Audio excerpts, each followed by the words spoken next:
राज्य में दूसरे चरण का चुनाव होना है। गालसी विधानसभा के अंतर्गत कानकस्सा के 4 पंचायत क्षेत्रों में मतदान होना है। इसी बीच चुनावी व्यवस्था का फायदा उठाकर राशन चावल की तस्करी किए जाने का आरोप सामने आया है। स्थानीय भाजपा कार्यकर्ताओं ने कानकस्सा के शिवपुर इलाके में कथित रूप से चावल की तस्करी को रोक दिया। उन्होंने चावल से लदी एक पिकअप वैन को रोककर विरोध प्रदर्शन किया और पुलिस को सूचना दी। सूचना मिलने पर कानकस्सा थाने की पुलिस मौके पर पहुंची और चावल से भरी पिकअप वैन के साथ 2 लोगों को हिरासत में ले लिया है। घटना के बाद शिवपुर इलाके में तनाव का माहौल बन गया। हालांकि पुलिस और केंद्रीय बलों की स्थिति को नियंत्रित कर लिया गया है।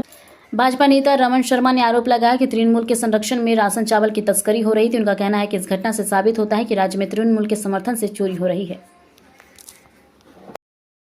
বেলাতেও চুরি রাজ্যের জনগণ দফায় দফায় বলছে যে চোর তৃণমূল।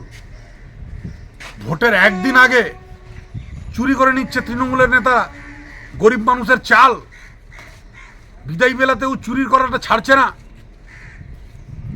আমি করবদ্ধ নিবেদন করছি স্থানীয় মানুষদের, এলাকাবাসীদের যে কালকে ভোটের সময় একদম সঠিক জায়গায় আপনাদের ভোট প্রয়োগ করে আর ঝাঁটিয়ে বিদায় দেন যারা গরিব মানুষের চালও চুরি করে নিচ্ছে, একেবারে ভোটের দোরগোড়ায় দাঁড়িয়ে চাল চুরি করছে।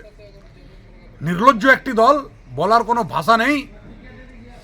মানুষ এদের সঠিক এবং যোগ্য জবাব দেবে। এর মাধ্যমেই আমি এখন জানলাম।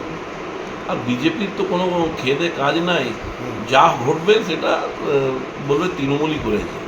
এদের পায়ে জমি নাই, যারা চুরি করেছে আইনের পথে চলবে। এর বাইরে আর আমরা কি বলবো? নির্বাচন কমিশন সবাই কিছু দেখছে। বাংলায় যেভাবে বিজেপির নতুন করে যুদ্ধ লাগাবার চেষ্টা করছে, আর দিদিকে হাঁটানো এত সহজ নয়। চতুর্থবারে দিদি আবার মুখ্যমন্ত্রী হবে, আবার বাংলায় জয় বাংলা স্লোগান উঠবে। আপনার নাম? আমার নাম সন্দীপ লিঙ্গ।